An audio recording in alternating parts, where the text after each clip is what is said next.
Rabbil alamin wal aqibatu lil muttaqin wala udwana illa 'alal zalimin.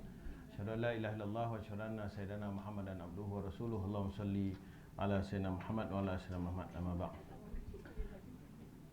Okey, kita mulakan dengan Asmaul Husna Nas'aluka ya man huwallahu alladhi la ilaha illa huwar rahmanur rahim al-malikul quddusus salamul mu'minul muhaiminul azizul jabbar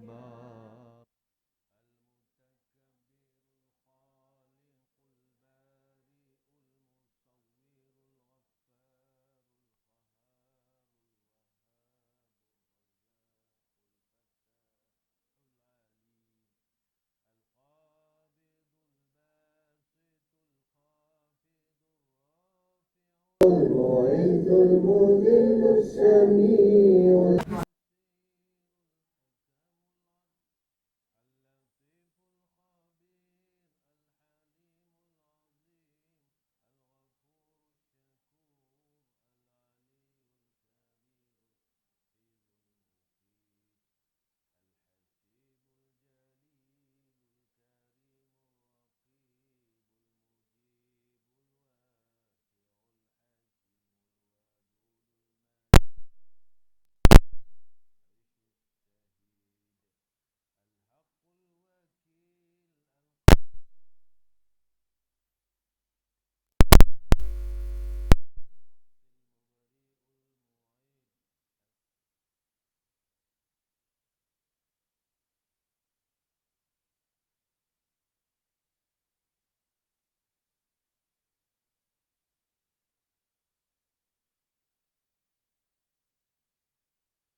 Jabatan Agama lebih kurang 23 tahun dah di Jaib.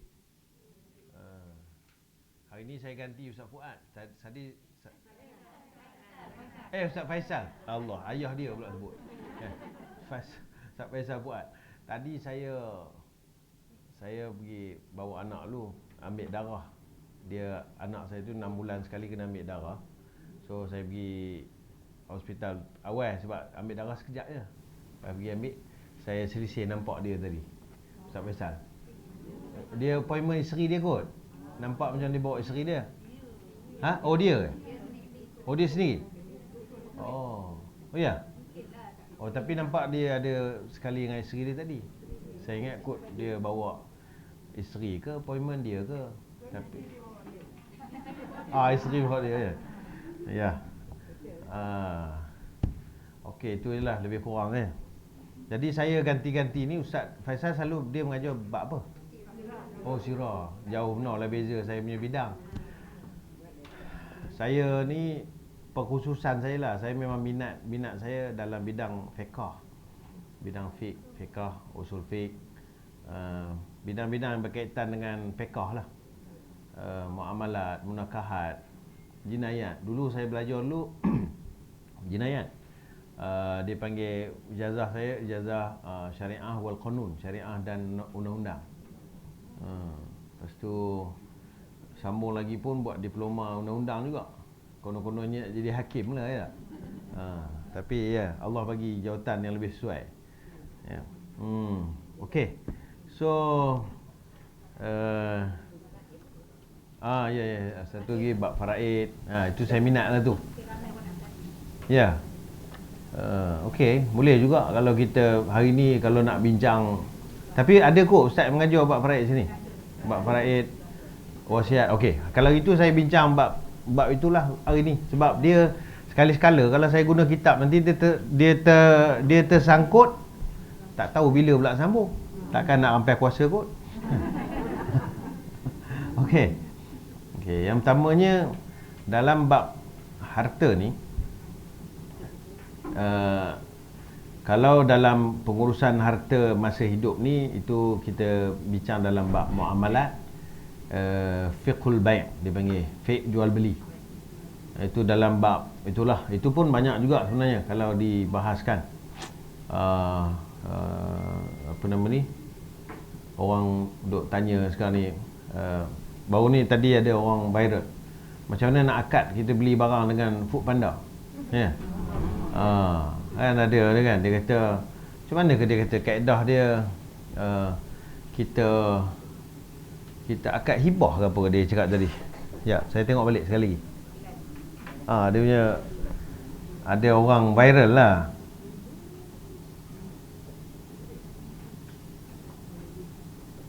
Ya.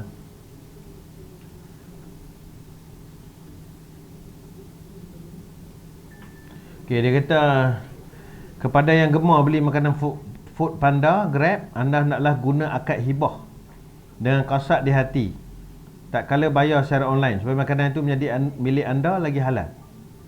Dia kata kerana akad hibah. Jadi orang tu kata tak perlu lafaz niat, tak perlu lafaz, cuma niat je. Hibah nilai duit yang kita beli tu makanan kepada kedai makanan.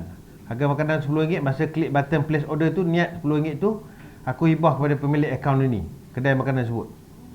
Maksud hibah dalam muamalat benar balik. Saya, kalau tanya saya lah, kaedah ni pun salah juga. Mana boleh kita beli niat hibah? Habis tu barang yang dia bagi kita tu.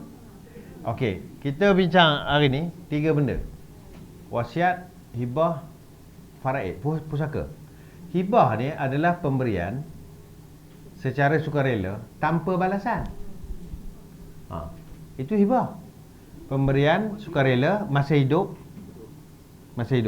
tanpa balasan. Kalau wasiat, pemberian sukarela atau pemberian kasih sayang yang disandarkan kepada kematian. Wasiat. Ya.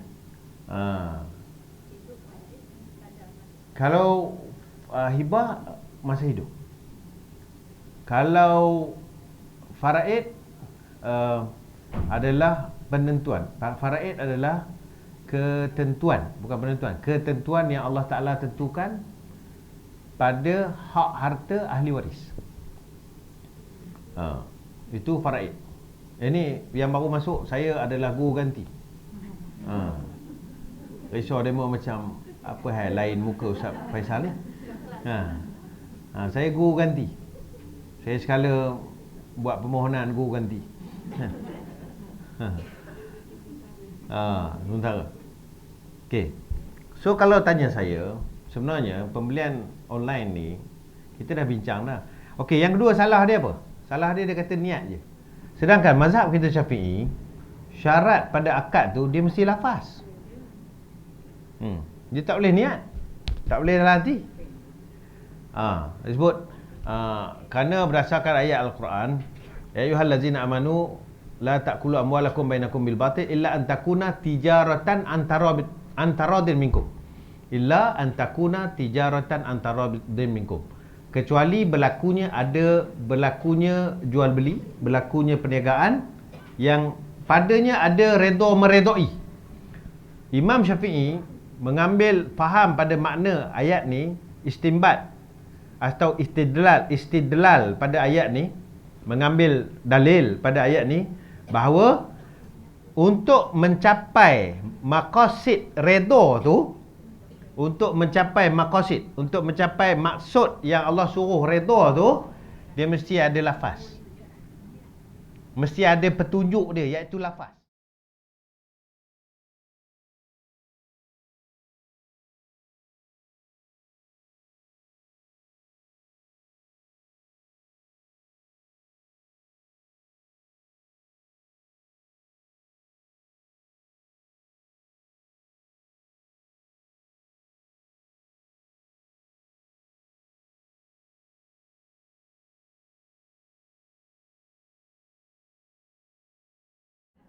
Dia diam.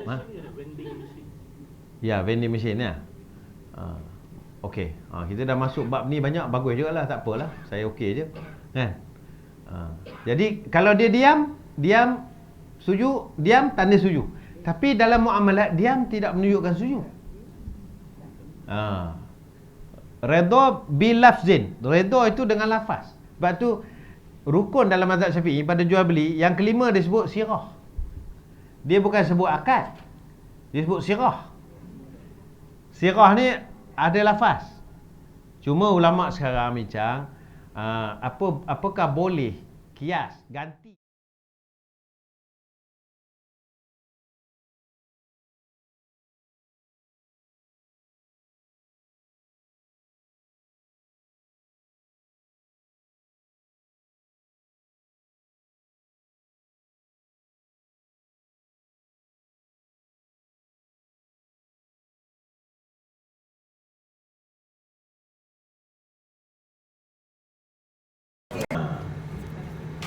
Jadi jawabnya ini semua dah bincang, hukumnya boleh.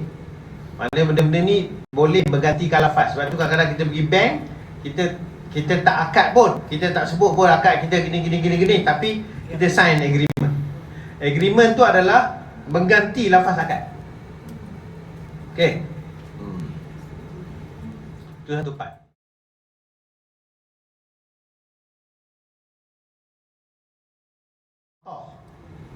Bai'ul mu'atah, jual ujuk mengujuk.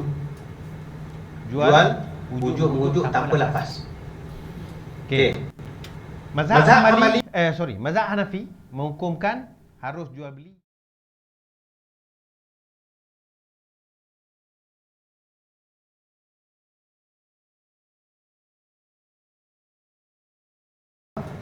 unggah pada uruf, pada kebiasaan masyarakat.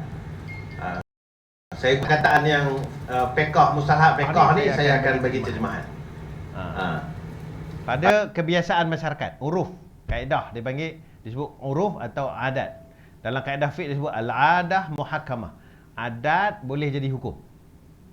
Okey, pada kebiasaan masyarakat, unjuk mengunjuk sudah menunjukkan kepada redha.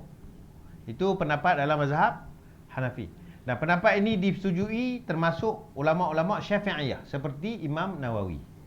Dalam fatwanya Imam Nawawi juga berpendapat harus baik mu'attah. Jual, unjuk, mengunjuk. Maknanya dia unjuk barang, kita bagi duit. Atau kita bagi duit, dia unjuk barang. Hukumnya harus. Maka termasuklah vending machine. Termasuklah benda-benda yang lain-lain yang sifatnya tidak mempunyai akad. Kalau kita akad dekat vending machine, masalah juga. Masalahnya kalau dia jawab. Jadi vending machine ni mengambil pada kaedah itulah, baik mu'attah. Jual, unjuk, mengunjuk. Tapi mazhab kita Syafi'i, jual, unjuk, mengunjuk ni dia hadkan pada barang yang murah-murah, barang yang biasa-biasa je. Barang yang harga rendah. Jadi dia tetap tidak sah jual beli tanpa akad jika barang tu nilai mahal.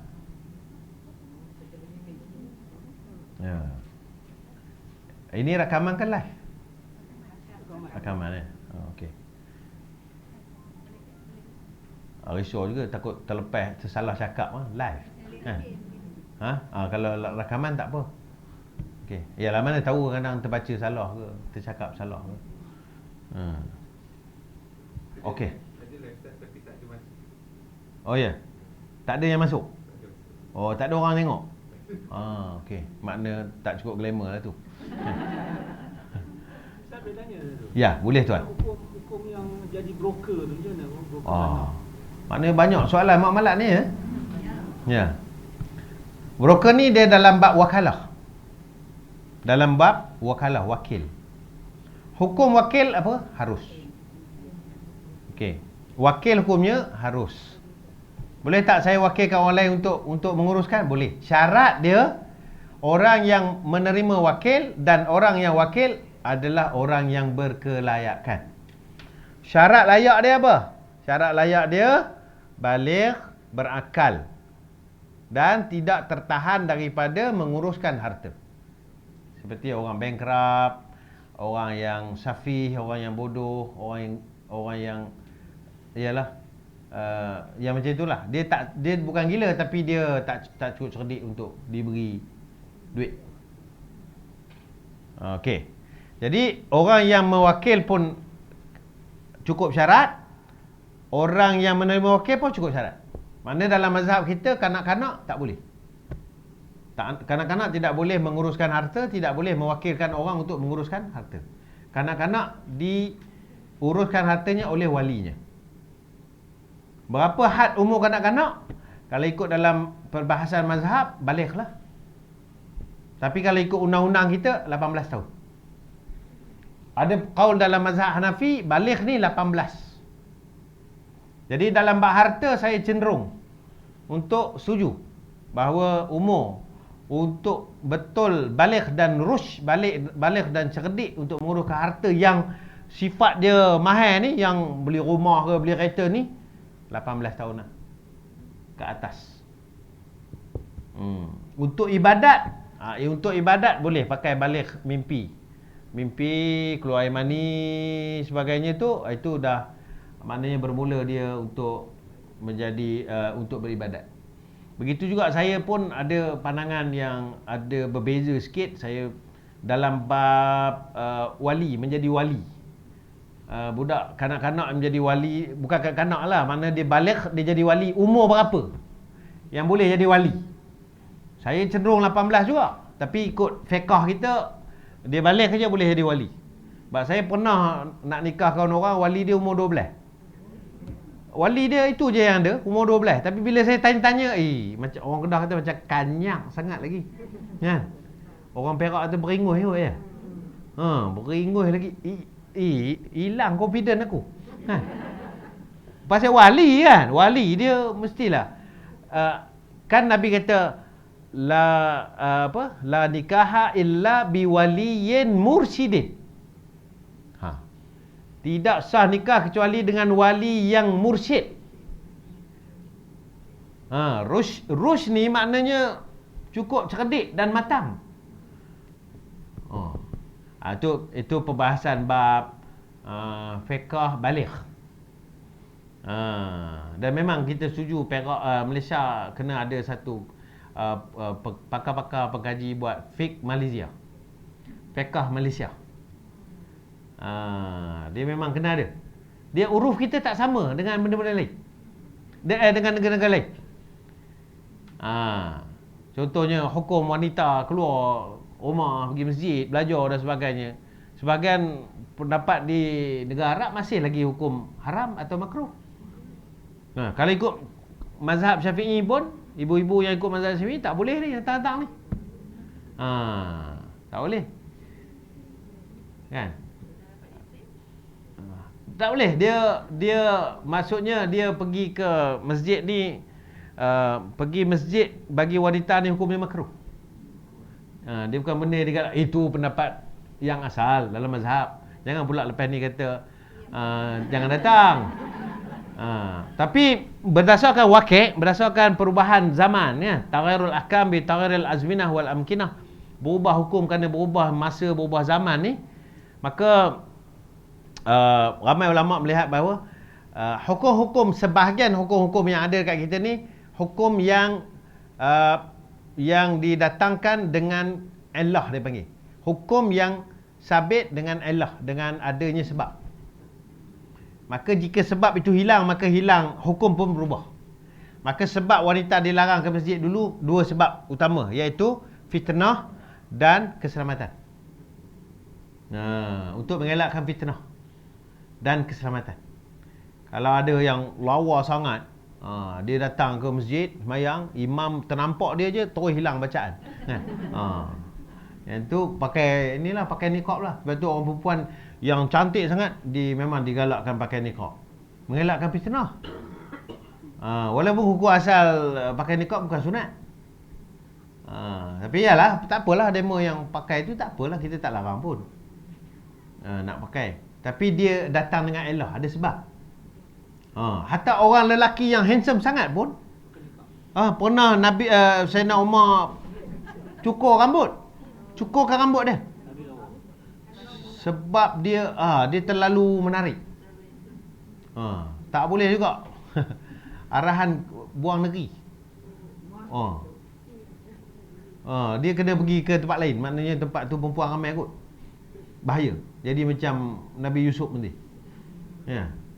Jadi itu pemerintah punya ni lah. Mana kita nak bagi tahu kata hukum ni dia boleh berubah. Baik. Balik kepada soalan Tuan Haji, nama apa Tuan Haji? Tuan Haji Zahri, ya. Bab wakalah ni ada dua jenis. Satu wakalah bersifat mutlak, wakalah mutlaqah. Wakalah yang umum, mutlak. Satu lagi wakalah yang sifatnya muqayyadah, yang terikat. Ya. Contoh, nak ajak orang pergi kenduri. Okey, saya minggu depan, contoh ini contoh je, jangan ingat betul pula. Minggu depan anak saya nak kahwin, nak buat kenduri dekat sekian-sekian tempat. Tuan-tuan semua dijemput dan tuan-tuan jemputlah ahli keluarga sekali. Itu adalah wakil bersifat umum. Kan? Asalkan ahli keluarga jemput. Kan? Ada khusus kat situ, tapi banyaknya umum. Okey. Begitu juga dalam hal jual beli. Bila wakil, dia ada yang bersifat khusus, ada yang bersifat umum. Contoh, saya nak jual rumah. Saya kata kat Tuan Haji Zahri, saya nak jual rumah ni 200,000. Tuan Haji jual berapa nak jual? Okey, itu wakalah yang bersifat umum. Itu broker terpulang, pandai dia lah berapa dia boleh jual. Kan? Ada setengah broker tu dia mesinkan rumput, dia cat sikit, dia bagi lawa rumah tu, dia jual 280,000 atas kebijaksanaan dia. Tuan rumah kata saya nak 200,000 je. Dia dapat untung, tolak-tolak modal dia semua, dia dapat untung 70,000 atau 75,000. Apa hukum? Harus. Tapi kalau dia kata sifat dia muqayyadah, kamu jual rumah ni 200,000. Kamu jual rumah ni 200,000. Okey, dia sebut harga. Atau dia kata kamu jual rumah ni pada Hajah Sa'diah. Sebab dah janji. Okey. Maka itu bersifat muqayyad, mengikat. Kamu jual rumah ni 200,000. Ini yang broker banyak buat salah. Bila dia jual 230,000. Dia tahu market value tu lebih lagi, dia jual 230,000, dia buat dua agreement. Satu agreement untuk tuan rumah, kononnya 200,000, satu lagi agreement dengan dia 230,000. Maka orang tu bayar 230,000, dia bagi balik kepada tuan rumah tu 200,000. Tuan rumah akan bagi pula 2% ke 3% daripada ni sebagai komisen. Apa hukum ambil untung dua kali macam tu? Hukumnya haram. Yang kedua, muqayyadah. Dia tetapkan harga 200,000. Okey, tiba-tiba broker ni dia atas kebijaksanaan dia tahu harga tu boleh dapat lebih lagi, dia dapat jual 230,000. Tapi oleh kerana tuan rumah ni tadi cakap suruh jual 200,000 je, so dia diam-diam buat dua agreement. Satu agreement untuk penjual, satu lagi agreement untuk dia. Mana agreement dengan dia 230,000, agreement dengan penjual 200,000. So penjual ingat rumah tu dijual dengan harga 200,000. Dia akan bagi lagi komisen, biasanya 3% lah kita kata. So dia akan dapat 6,000 lagi komisen. 30,000 plus dia dapat untung tadi tanpa dia beritahu kepada tuan rumah, hukumnya haram. Dia berbeza dengan yang pertama tadi, wakalah yang sifatnya mutlaqah, wakalah yang umum. Itu tak ngapa, jual lah berapa nak jual, sebab dia benarkan. Okey, kaedah kedua tadi, sebenarnya bila dia dapat jual 230,000, dia kena maklum kepada tuan rumah. Dia kena bagi tahu tuan rumah, saya dapat jual rumah ni saya dapat jual 230,000, bukan 200,000. Boleh ke bagi saya komisen lebih sikit? Kalau dia setuju, setuju. Kalau dia kata tak ada, minta maaf, memang kita janji pada 3% tu je. So dia dapatlah 3% tu. Dia kena pulang. Dia dapat 3% lah, 230,000 kali 3%. Maknanya dia dapat 6,900 lah. Itu yang halal. Sebab tu kadang-kadang broker ni, kerja broker ni, tengok pendapatan dia hebat.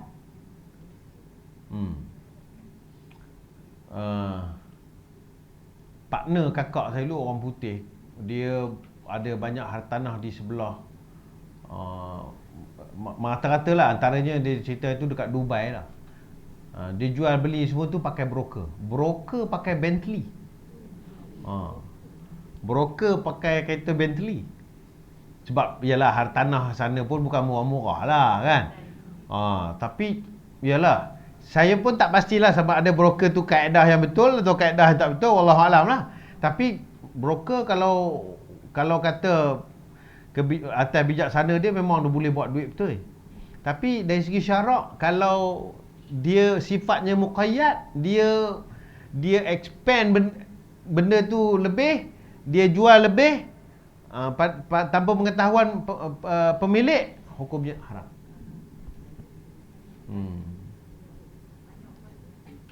Ya. Okey. Yang kedua, jual beli wakalah ni, ini juga libat kita banyak. Jual beli wakalah ni, dia mesti dilantik oleh pemilik, baru boleh dia menjual barang orang tu. Tanpa maksudnya tanpa dia mengambil duit, tanpa kita kata menyerah barang pada masa tersebut, ataupun kita panggil dalam jenis baik salam, jual beli tempah. Kalau jual beli tempah, jual beli tempah, kita sebagai wakil, orang tempah barang tu dekat kita, syarat dia kita mesti dilantik oleh syarikat tu, baru boleh kita menerima tempahan. Kalau kita bukan dilantik, kita pun peniaga online je, Orang dah bayar kat kita baru kita order, kita bukan lantik, hukumnya tak sah jual beli.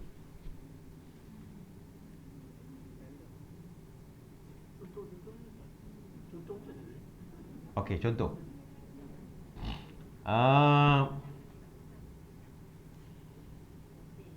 Saya dah biasa beli barang dekat China, contoh. Saya tahu dah dekat mana nak beli. Okey? Kat mana beli? Okey. Lepas tu, ataupun macam ni lah, saya tengok dalam ni ada satu orang muda tu, dia duduk dekat London. Dia kata dekat London ni kalau nak survive, kita kena pandai-pandai lah sikit cari duit tambahan. Mahal dia kata. Sewa rumah pun 3,000.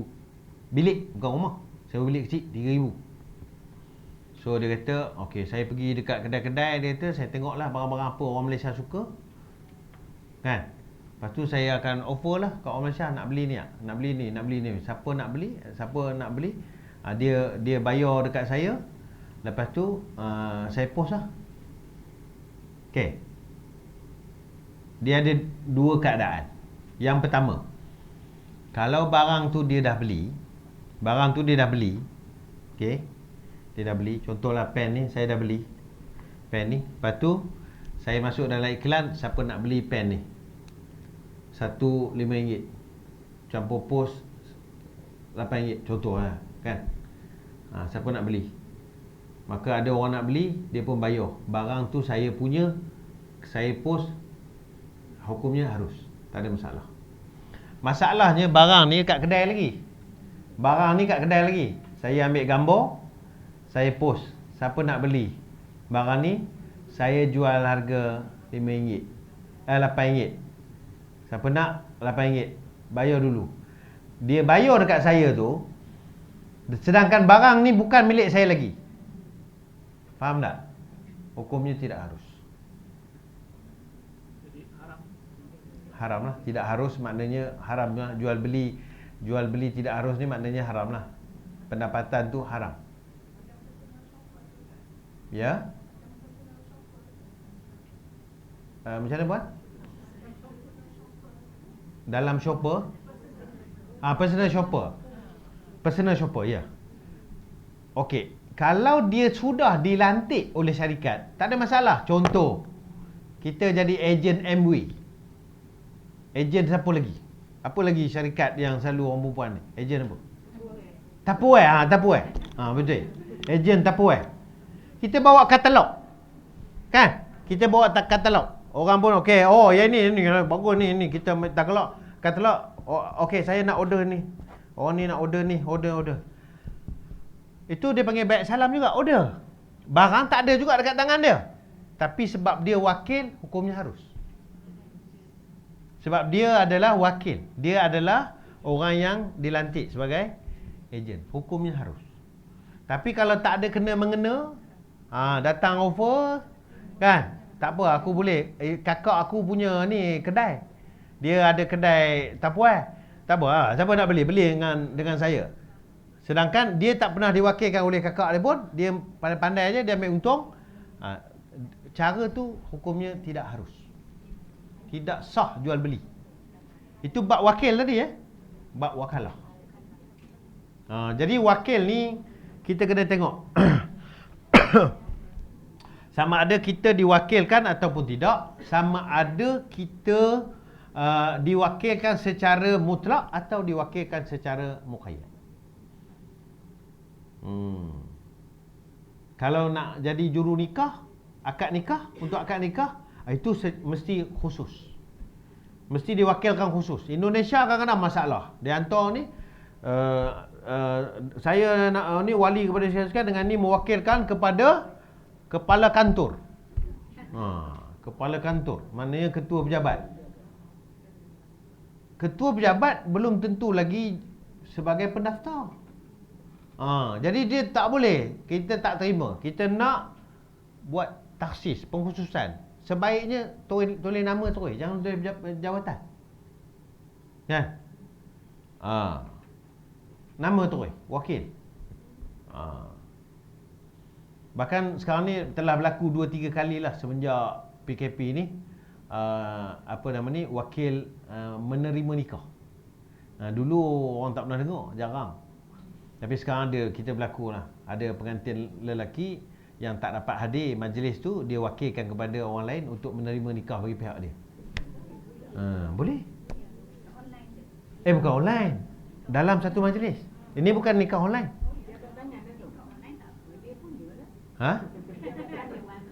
Wakil. Jangan rampai kuasa.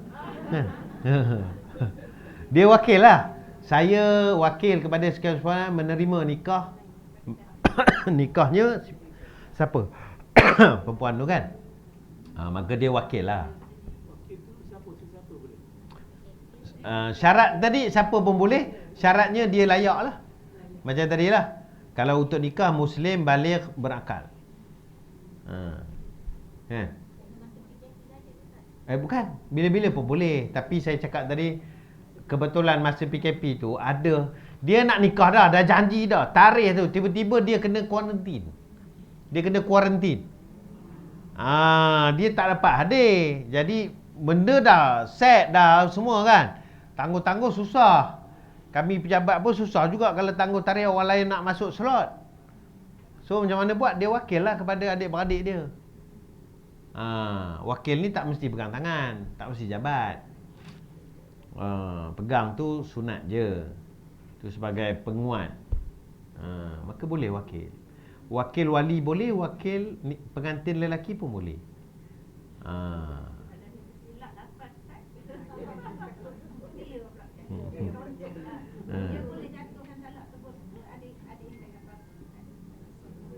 Ya. Okey, kalau dia seorang je salah lafaz tak jadi. Yang wali melafaz pun kena lafaz benda yang sama. Wali tu kena lafaz benda yang sama, aku nikahkan dikau. Dalam kes ni dia sebut aku nikahkan nama orang tu. Aku nikahkan Ahmad bin Mansur contohnya. Bukan nama dia. Aku nikahkan Ahmad bin Mansur yang berwakilkan kamu dengan sepolan binti sepolan, ataupun dengan anak aku sepolan binti sepolan dengan mas kahwin sekian-sekian. Mana dia dah sebut dah dia nikah orang lain. Kalau aku terima nikahnya pun tak sah sebab lafaz akad tidak sama. Lafaz akad tu syarat dia mesti sama. Okey, katalah dia tersilap, wali pun silap, pengantin pun silap. Saksi ada? Hukumnya sah. Sah nikah tu kerana dia sebut orang ni yang nikah, dia pun terima nikah, sah. Lebuh kawan tu ya. Tapi kalau dia macam Puan Sadia kata, kalau dia lafaz cerai sebelum disetubuhi, wanita tu tidak ada iddah. Cerai sebelum disetubuhi, orang Melayu panggil janda berhias. Janda berhias. Maka dia tidak ada iddah. Petang tu nikah balik. Kan? Nikah semula. Ataupun masa itu juga nikah semula. Dia lafaz cerai, nikah semula. Begitulah kaedahnya. Kalau betul lah berlaku kan. Takat saya buat 3-4 ni tak adalah silap ya. Betul lah.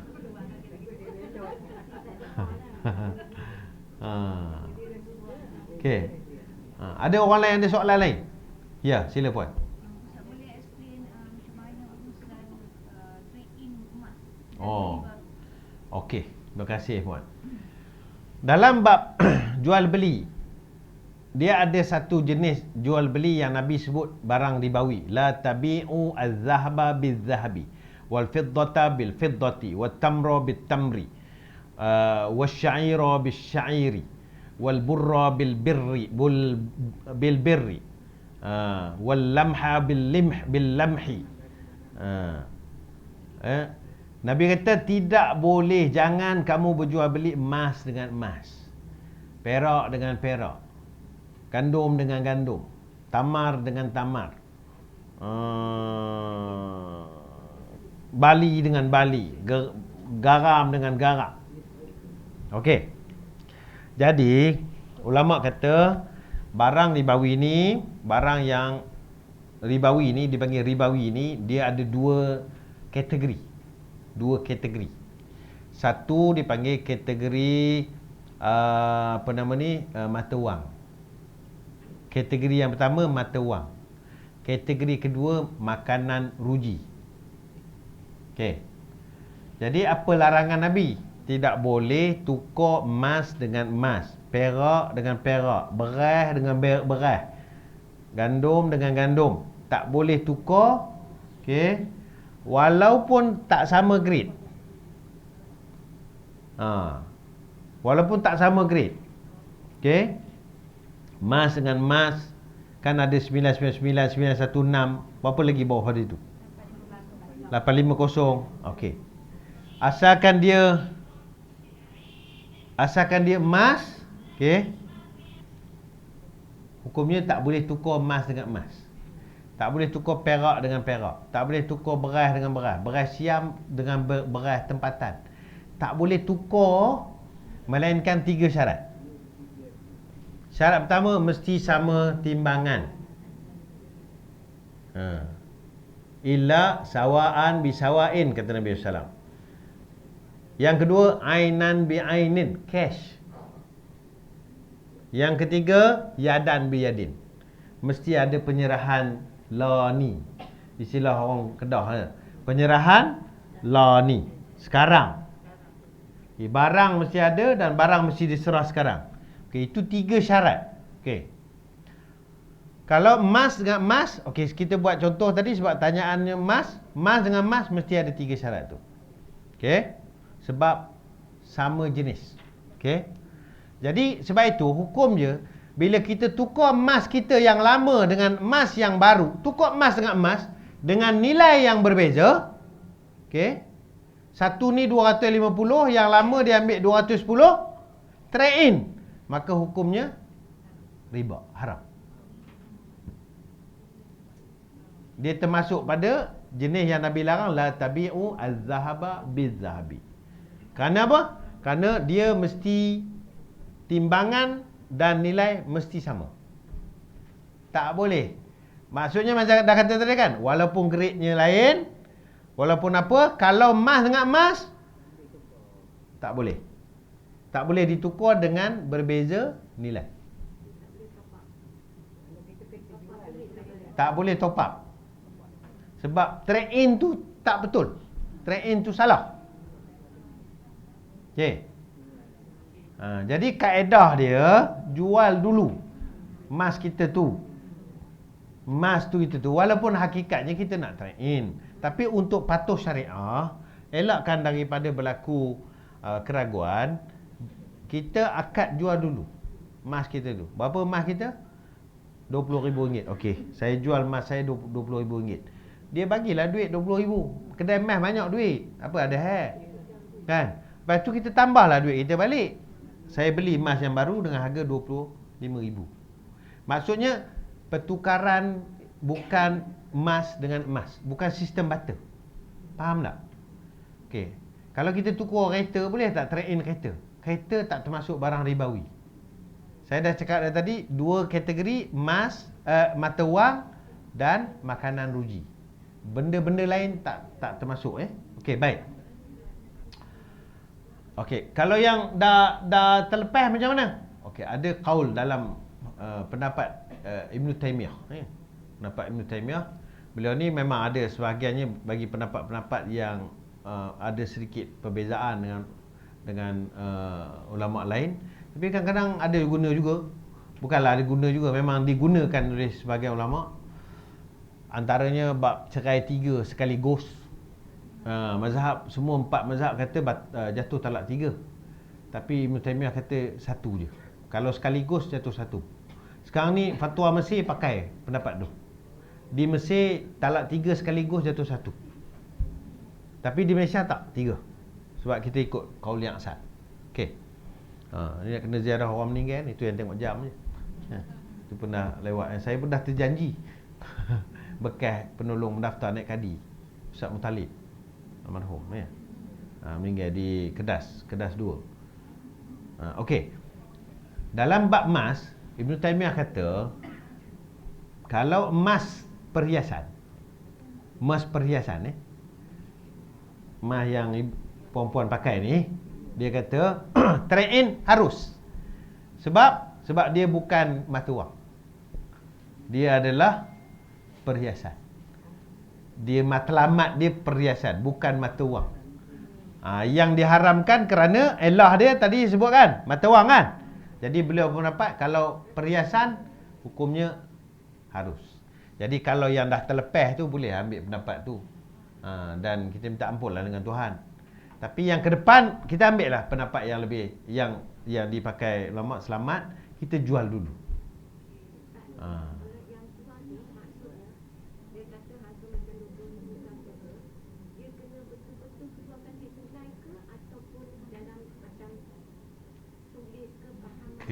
Kena bagi. Kena ada. Ya. Sama ada tunai ke, cek tunai ke, tak kisahlah. Tapi cek tu kena cek yang ada duit lah. Dia tak boleh lah tipu Tuhan. Kan?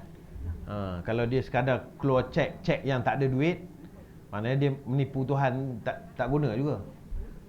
Tapi sebaiknya duit tu berlaku. Okey, sebabnya, yang kedua, saya beritahu sebab. Kena tulis jugalah. Oh, tak boleh ya? Boleh ya? Ni, macam mana? Boleh banyak? Oh, tak boleh. Saya tanggal dulu, tak apa.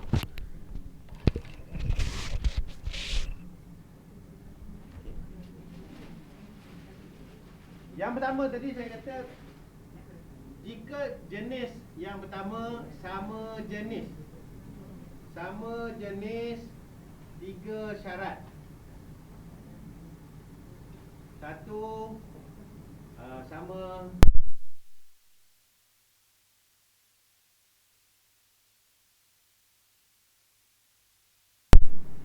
tiga serahan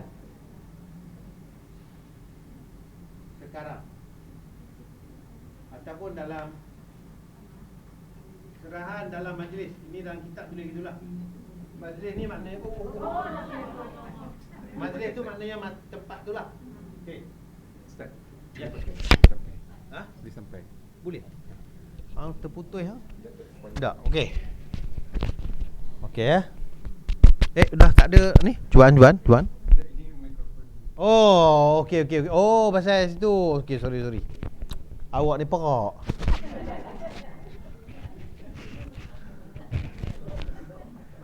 Okey. Ini kalau barang ribawi ya. Saya tulis ni barang ribawi supaya kita faham. Sama jenis.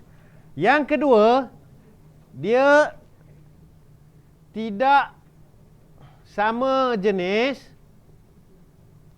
tapi sama elah. Sama sebab. Contoh elah mata wang Contoh sama elahnya adalah mata wang. Emas dan perak. Contohnya. Kan? Okey. Nak mudah faham sekarang ni adalah emas dan duit. Okey. Emas dan duit ni dia tak sama jenis tapi sama elah. Dua-dua ni adalah mata wang. Betul tak? Dua-dua mata wang Okay. Termasuk. Yang perhiasan tadi, yang membezakan perhiasan tadi pendapat Ibn Taymiyah Okey. Pendapat dalam mazhab kita dia termasuk. Perhiasan ke apa tak kira. Ini kita bincang pendapat yang asal. Okey. Emas dan duit, kalau pertukaran emas dengan duit dia tinggal 2 saja syarat. Syarat pertama tadi hazaf. Tinggal syarat kedua dan syarat ketiga sahaja. Mesti cash dan mesti serahan dalam majlis. Sebab tu kalau beli emas, hutang, hukumnya haram.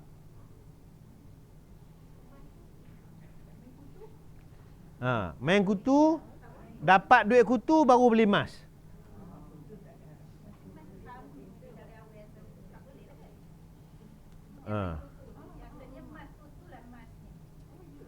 Terpulang pada penjual. Kalau penjual setuju pada hari orang tu bagi duit, dia setuju dengan harga sama, terpulang kat dia. Itu tak ada masalah. Harga terpulang pada penjual. Okey. Tapi tak boleh ambil barang dulu sebelum bayar. Itu tak boleh. Okey. Ataupun bayar dulu, katalah emas tu harga 1,000, bayar dulu 100 ambil barang. Lepas tu bayar bulan-bulan. Itu pun tidak harus. Barang dibawi tidak boleh dibeli secara hutang. Bahkan duit, pertukaran duit, pertukaran duit. Sebab itu kita tukar duit pun, duit US ke duit mana ke kita tukar pakai duit Malaysia, tidak harus kita tukar dengan bayaran bertangguh. Sebab tu forex, yang sebahagian forex yang orang main tu, secara kontra tu kita beli tanpa bayar dulu. Masa duit tu jatuh ke naik, masa tu baru kita jual dan kita dikira beli sekali, hukumnya tidak harus sebab kita bayar bertangguh.